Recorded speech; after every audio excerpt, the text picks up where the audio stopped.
नमस्कार, स्वागत है आपका। मेरा नाम है विपिन विभाग। आगामी 5-6 महीने में उत्तर प्रदेश में विधानसभा चुनाव होने, इसके साथ साथ राजनीतिक पार्टी यानी कि समाजवादी पार्टी और बीजेपी 300 सीटों का दावा कर रही हैं, जबकि उत्तर प्रदेश में 403 सीट हैं।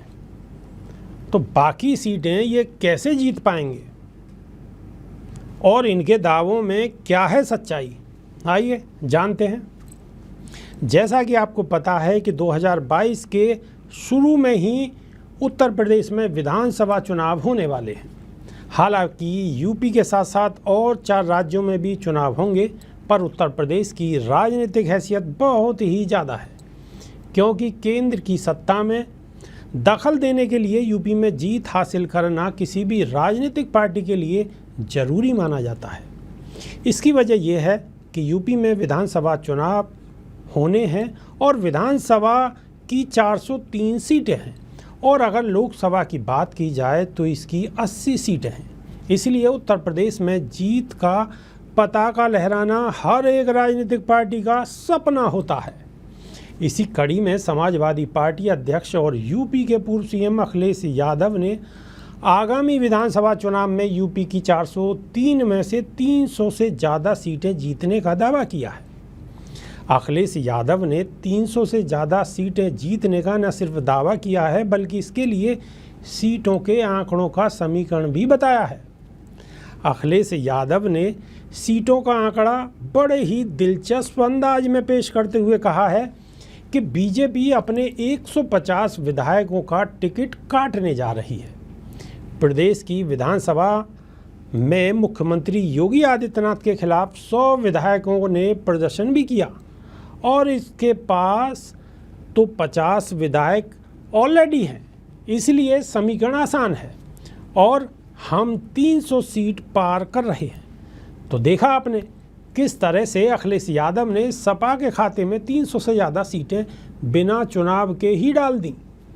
वैसे अखिलेश यादव ने जो आंकड़े बताए हैं उसे नकारे जाने की भी कठिनाई पेश आ सकती है, क्योंकि ये सुगबुगाहट अभी से ही हो रही है।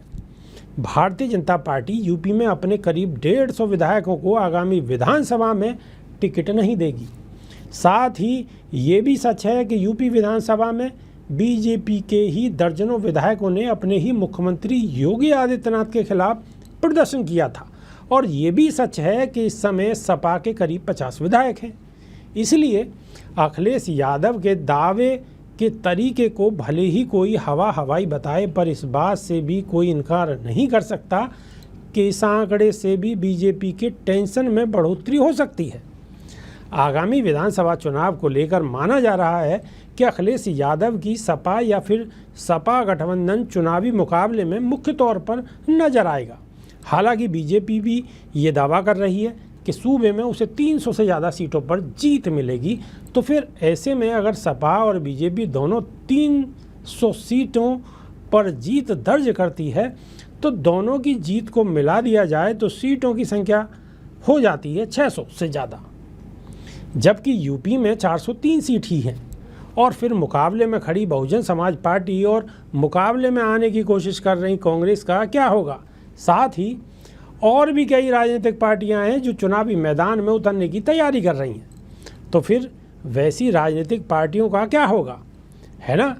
बड़ी अजीब बात। अगर सभी पार्टियों को ऐसे ही जीत मिली तो फिर हारेगा कौन? ऐसे में सिर्फ इतना ही कहा जा सकता है कि अखिलेश यादव भले ही अपने दावों के हिसाब से जीत ना हासिल कर पाएँ, लेकिन उनका दिया आंकड़ा दिलचस्पी पैदा जरूर करता है, क्योंकि बीजेपी इस बात से कैसे इनकार कर सकती है कि उसके ही विधायक अपने ही मुख्यमंत्री के खिलाफ धरने पर बैठ गए थे। उन्होंने आगे कहा कि केंद्र की सरकार ने 5 ट्रिलियन की इकोनॉमी बनाने की बात कही है, यूपी सरकार ने 1 ट्रिलियन इकोनॉमी बनाने की बात कही है, लेकिन भारत तो भूख की इंडेक्स में पाकिस्तान, नेपाल, बांग्लादेश से भी पीछे है, और सबसे अधिक कुपोषित बच्चे उत्तर प्रदेश में हैं। ये आंकड़े दिखाते हैं कि बीजेपी सरकार गलत दिशा में काम कर रही है। यूपी के पूर्व सीएम ने जातिगत जनगणना की बात करते हुए कहा कि समाजवादी पार्टी भी जातिगत गणना कराने के पक्ष में है। केंद्र में कांग्रेस की सरकार के समय नेताजी मुलायम सिंह यादव और लालू प्रसाद यादव और दक्षिण भारत के बड़े नेताओं ने भी यह मांग रखी थी, लेकिन ऐसा हुआ नहीं। अभी के लिए सिर्फ इतना ही। बने रहिए हमारे साथ। नमस्कार।